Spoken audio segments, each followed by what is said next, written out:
You know what I never wrote on my life goals list? Become the unpaid head chef, cleaning lady, emotional support animal, and crisis negotiator for every single bloody holiday known to mankind.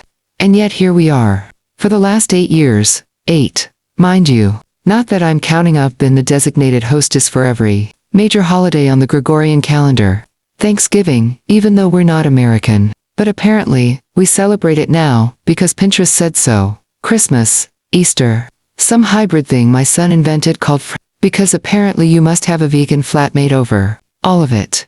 At mine, always, like clockwork. Or a bad rash. The guest list is a delightful mix of dietary contradictions and personality disorders. There's cousin Emma, who's vegan but will make an exception for Yorkshire puddings.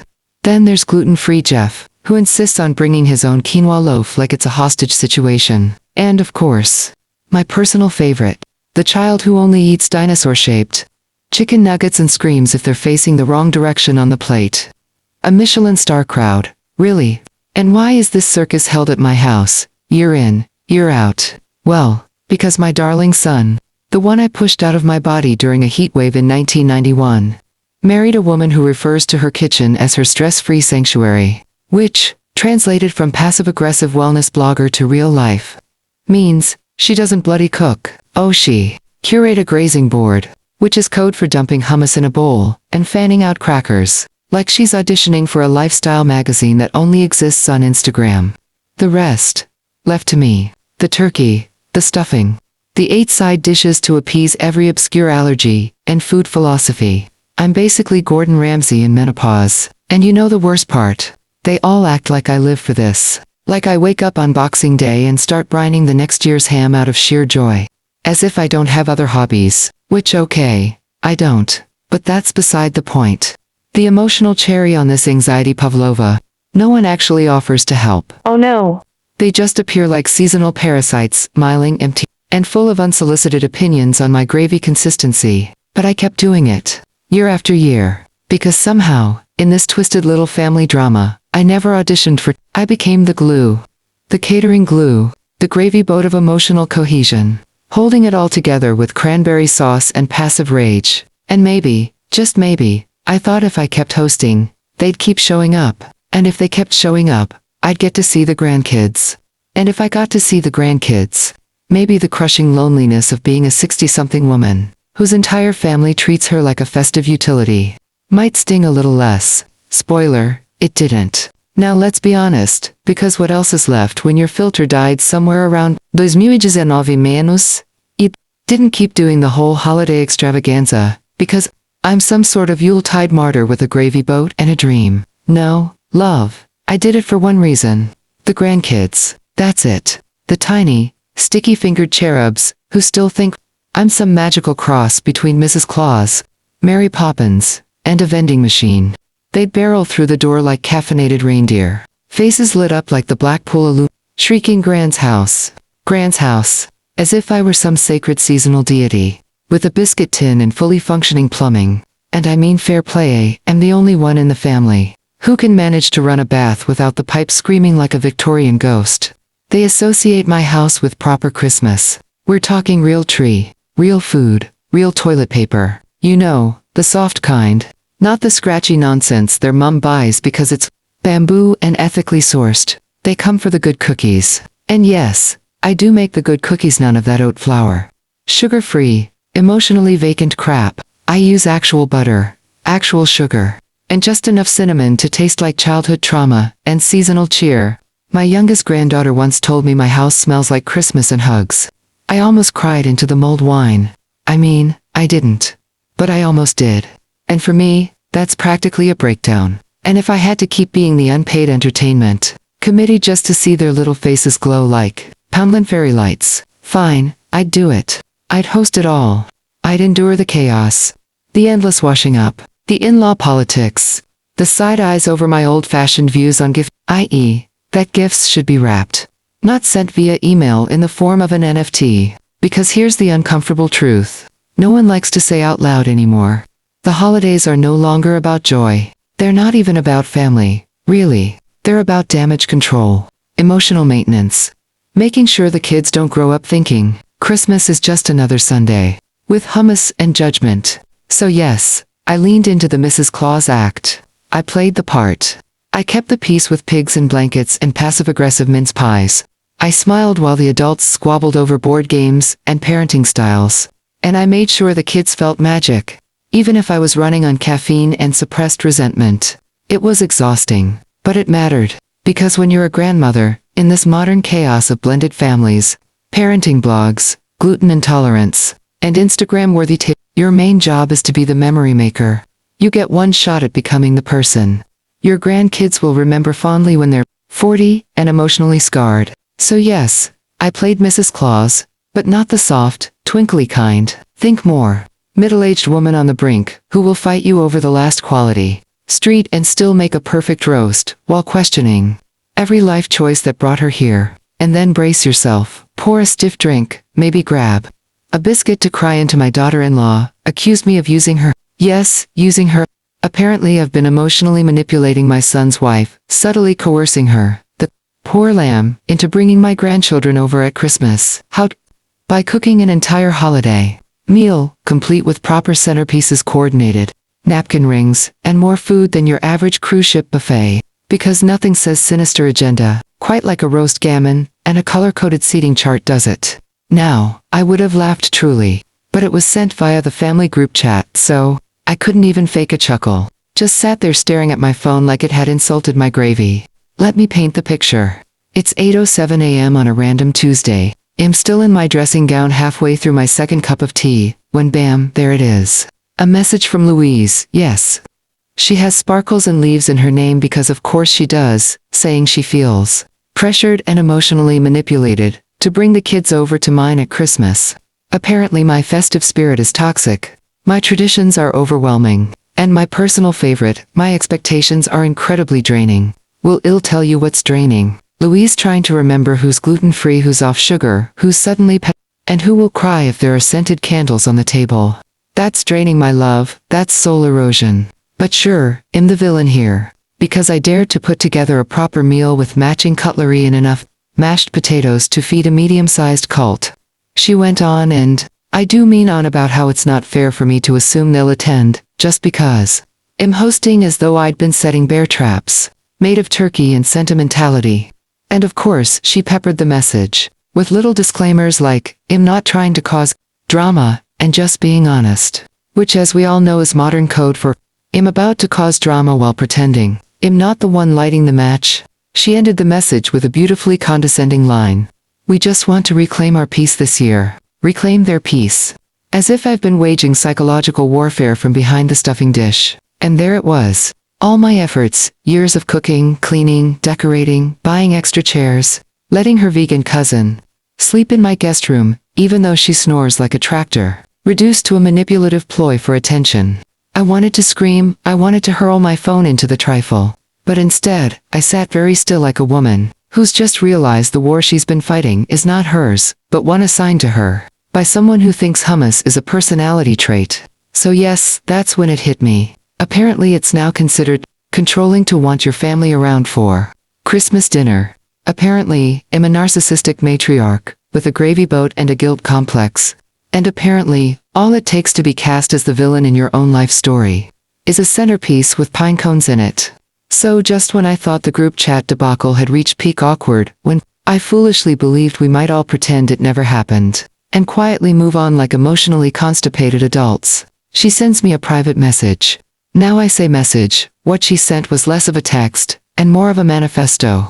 3 paragraphs long enough to require finger scrolling all in that passive tone that sounds supportive until you realize you're being publicly flogged with emojis and Fox therapized phrases, like creating healthy boundaries.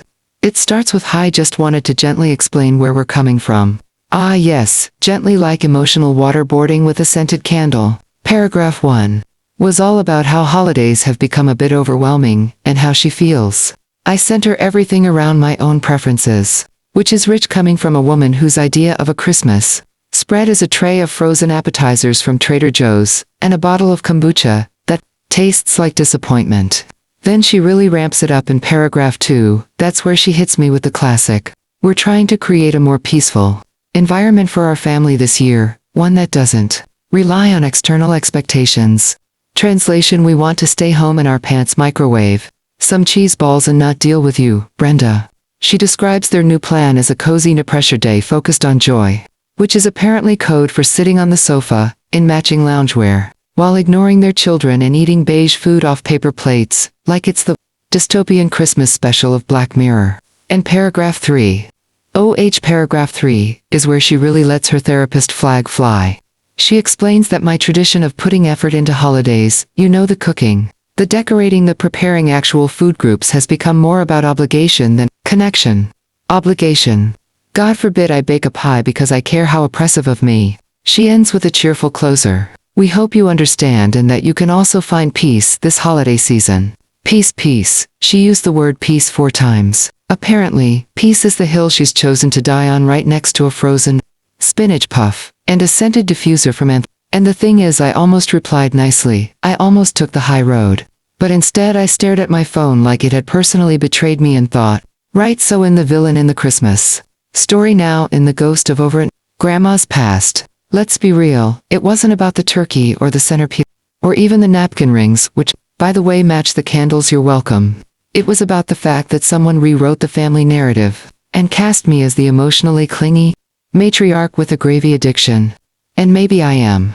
But I'm also the only one who's kept this family functioning on a semi-annual basis since 2015. You think those memories of crackling fires, proper roast dinners, and hand presents made themselves? No, love, that was me, that was my peace. And now it's apparently too much. So after receiving Louise's 3-paragraph TED Talk on emotional boundaries and reclaiming holiday peace, I did the only logical thing a woman with half a spine and a full loyalty card at M&S could do. IRSVPD, no to Christmas.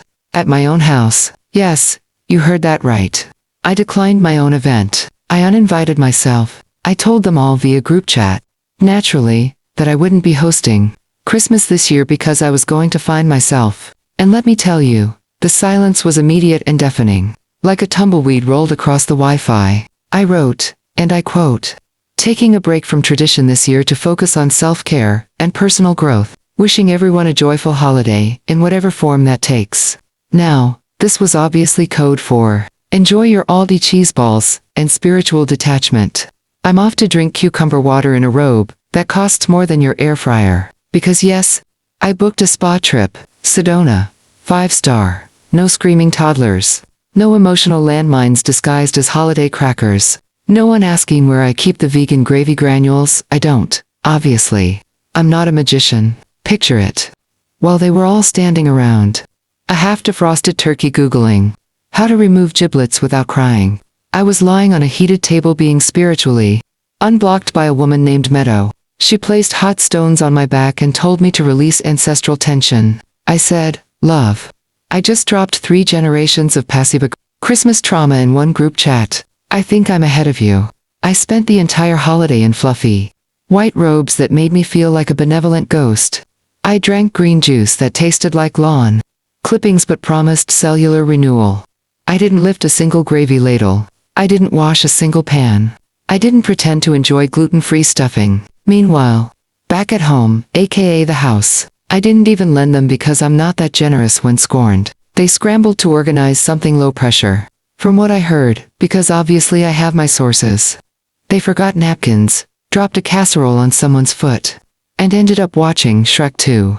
In silence, because the kids revolted over a lentil-based Christmas dinner. And do I feel guilty? Oh, immensely. For about 5 minutes. Right before my seaweed wrap, because for once, I wasn't the one holding the festive chaos. Together with cranberry sauce and resentment. I was out. I opted out. I said, no thank you. I'd rather spend Christmas exfoliating my trauma and ordering room service in silence. And the most magical part, no one died. The world didn't end. Turns out the family can function without me orchestrating every nut, roast and napkin fold. Poorly. But they survived. So yes, I found myself this Christmas.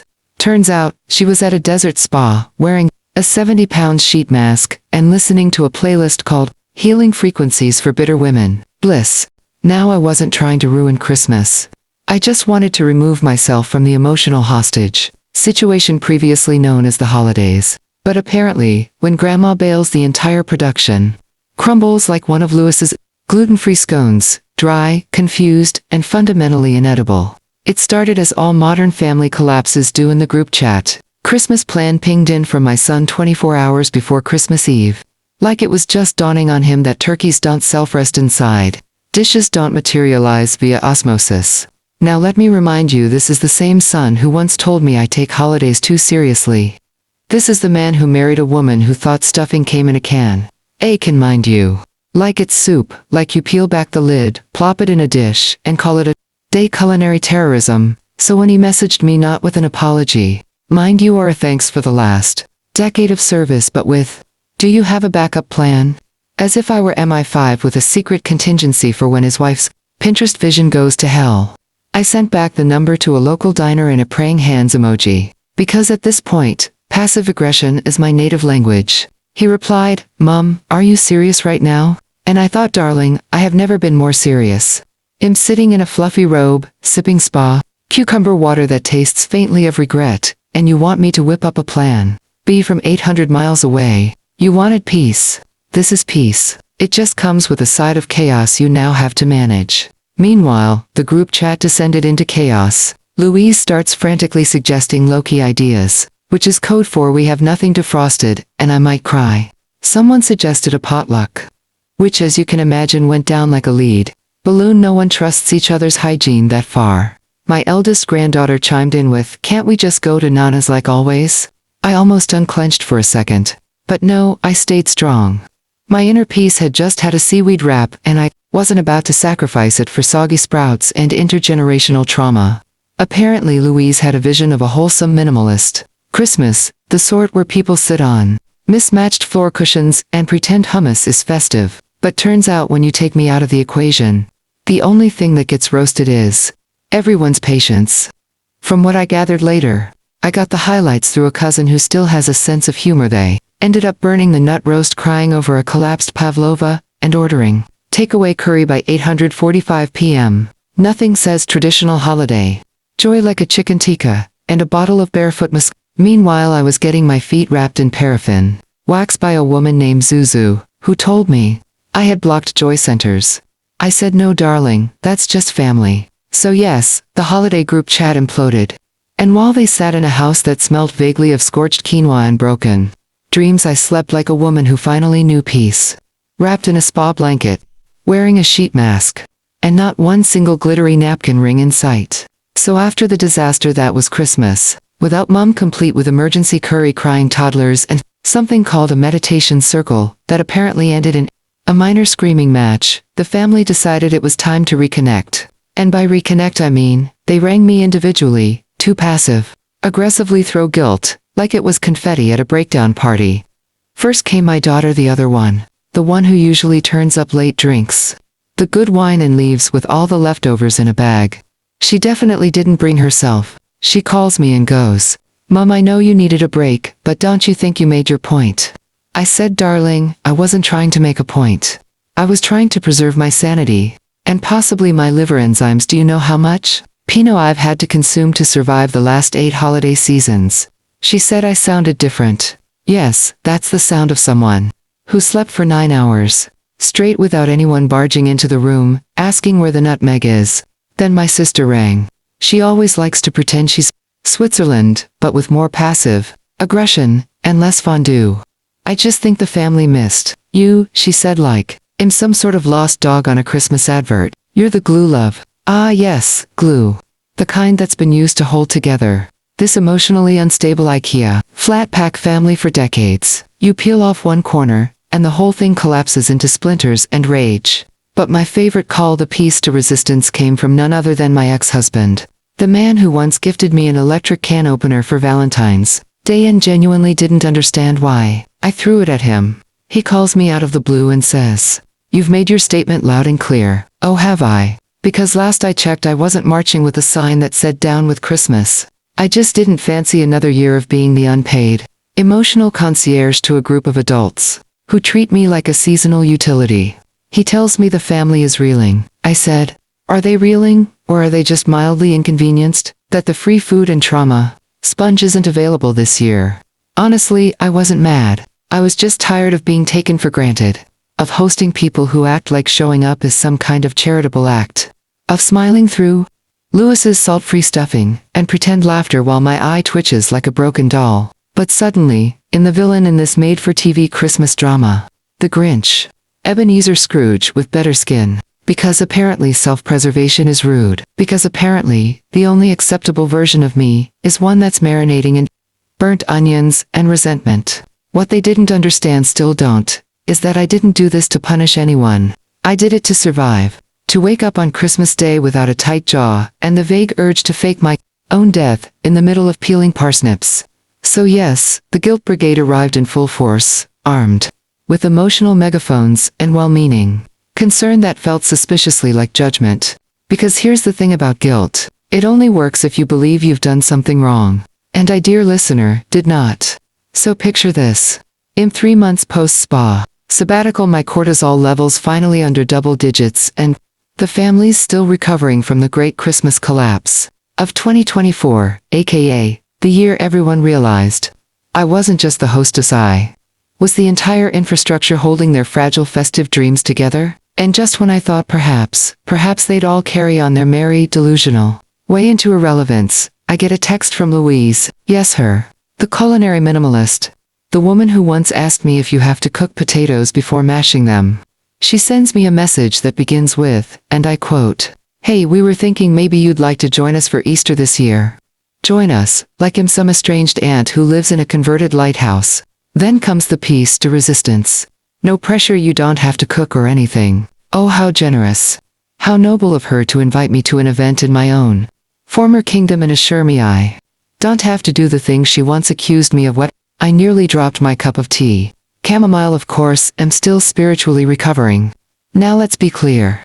This was not a genuine invitation born from love, or even guilt. This was a desperate white flag flapping in the breeze of burnt rolls and undercooked ham, because while she may have reclaimed her peace in December, by April she'd apparently realized peace is hard to maintain when your gravy tastes like boiled sadness and no one knows how to use the oven timer. Apparently their new holiday tradition included one child vomiting jelly beans onto a decorative throw pillow, a ham that was pink in the middle but charcoal on the outside, a culinary feat I didn't even know was possible, and a failed Pinterest bunny cake that looked less like spring cheer and more like a crime scene in a baking tent. So now here I was being kindly invited back, not to lead mind you but to observe the mess, with a polite smile, and hands firmly clasped behind my back, as if I'm suddenly the queen attending a village fete.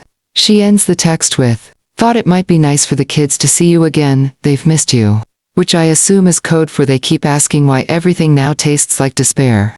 I didn't respond right away, mostly because I was trying to remember whether garlic powder was the thing she called a bit too intense. She once referred to paprika as fancy dust. So frankly I'm not sure we're ready for a reunion, but still am not completely made of stone, just moderately I knew what this was. It wasn't an apology, it wasn't an acknowledgement. It was a white-knuckled attempt at bringing back the free childcare and edible food without addressing the part where she essentially accused me of being a manipulative holiday overlord. I considered replying with a recipe, or better a link to a YouTube video, titled How Not to Poison Your Guests, Beginner Level. But instead I simply replied, "Ill, think about it." Yes, I weaponized the full stop and the smiley face. It's the middle-aged woman's version of flipping a table in a quiet restaurant. So now we wait. Easter is on the horizon. I've got my spa bag on standby. And she's got a turkey baster she still doesn't know how to use. Let's see who cracks first, me or the creme brulee. So after a truly soul-searching 45 seconds of consideration, most of which I spent debating whether the stress-induced eye twitch was worth the childcare access, I agreed to attend Easter. But this time on my terms. No apron, no marinating, no spreadsheets, color-coded by course and dietary trauma. Just me, my handbag, and a devil-may-care attitude in a tasteful blouse. I arrive late, fashionably, obviously armed with store-bought deviled eggs, and exactly zero shame. The kind that come in a plastic tray with the little parsley garnish that looks like it gave up on itself. Halfway through garnish school, I glide in like I'm someone's mildly famous godmother. Not one to stay long, but important enough that you don't ask questions. I even brought a bottle of mid-range rose as a gift. Not for them, for me. And I sipped it like communion, one begrudging sip at a time. Louise opens the door and gives me that strained smile the kind people wear when the baby's asleep and you just rang the bell. I return it with equal sincerity. Oh, you made it. Yes, love. Miracles do happen. I floated in on a cloud of unbothered detachment and salted pretension. Inside, the tension was thick enough to chew on like an overcooked Yorkshire pudding. One wrong move, and the entire day could implode in a puff of passive-aggressive gravy. I parked myself on the sofa like a guest. Not a host. Not a helper. A guest. Shoes on. Legs crossed. Hand delicately cradling a glass like at a wine tasting hosted by people I don't like. My son does that thing where he tries to act casual, asking if I'd like to check the ham as if I were a concerned surgeon, and the roast was in critical condition. I smile. Oh no, I trust Louis's culinary vision completely. You could hear the air leave the room. Then the piece de resistance, someone asked where the pumpkin pie was. They know I usually make one that could bring a grown man to tears. I didn't even blink. Ask Trader Joe one, said casually, flicking a bit of imaginary lint off my blouse like the villain in a well-written sitcom. That right there. That was my pumpkin pie. Louise tries to recover with a nervous laugh. Oh, I thought you might still bring it. Did you, darling? Did you think the woman you emotionally accused of guilt catering was going to show up with a hand, rolled pie crust, and a cheery disposition? Because this is my boundary era. I'm here for the stories, the wine, and maybe too correct, your microwave settings when no one's looking. At one point my granddaughter asked if I was sick, because I wasn't in the kitchen. No, sweetheart, I said, I'm just enjoying the miracle of a sit-down. She looked confused, like I'd spoken in tongues. Meanwhile, Louise tried valiantly to orchestrate some sort of Easter feast. There was stuffing involved, if you can call soggy bread. Chunks stuffing and a green bean casserole. That was more beige than green. By dessert, the store-bought cookies were crumbling both literally and metaphorically. But I sat through it all with the serenity of a woman. Who knows, she doesn't have to do a damn thing. I smiled, I nodded. I offered a toast. To Easter. And to growth. However slow. And slightly undercooked. I left before the dishes were cleared. Because the true flex of the season, freedom. In a blouse that didn't smell like roasted poultry. So here we are. The epilogue. The final act. Grandma 2.0. Now with firm boundaries. A rotating holiday schedule. And a barely concealed smirk. Nowadays, I do holidays like a divorced uncle handles custodian, a rotation. 1 year, one host. The next, I disappear like a puff of glitter, in a yoga retreat brochure. No explanations, no apologies. Just an out-of-office message that reads, currently unavailable for emotional labor. Please direct all inquiries to Trader Joe. Thanksgiving. Maybe. Christmas. Depends on my mood and whether someone's already set fire to the group chat. Easter only if I can wear elasticated trousers and bring a pie from the bakery without getting passive-aggressively. My daughter-in-law still watches me like I'm a sentient landmine of maternal expectations. Every time I lift a wine glass, she flinches like I'm about to hijack the meal with a deeply personal toast that unearths repressed childhood memories, to forgiveness, and the family members we didn't actually choose. Cheers. But no, these days, I just smile and pass the boxed wine. Yes, boxed. We've downgraded the budget, not the pettiness.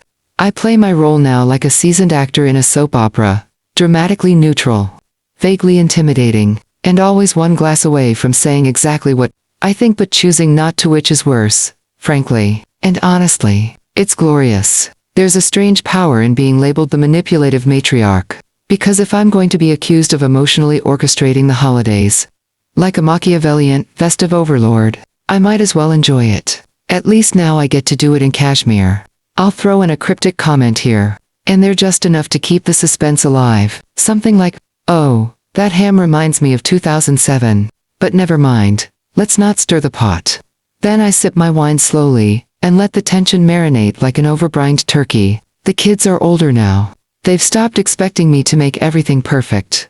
They've started buying their own paper napkins, and pretending they like Aldi cranberry sauce. I still bring cookies because I'm not a monster, but I no longer break my back trying to bake emotional stability into them. They're just biscuits now. Not love letters. The truth is, I used to make holidays magical, so I could feel like I mattered. Now, I make them manageable, so I don't completely lose the will to live. So yes, I still love them. Yes, I still want to see my grandkids' faces lit up like fairy lights. But no, I will not martyr myself on the altar of sentimental tradition. Not again. Not when there's boxed Merlot and dignity on offer. Grandma 2.0 isn't here to emotionally rescue anyone. She's here to observe, to nibble, to subtly judge the stuffing, and to disappear before the dishes need doing. And honestly, that's growth. Cheers.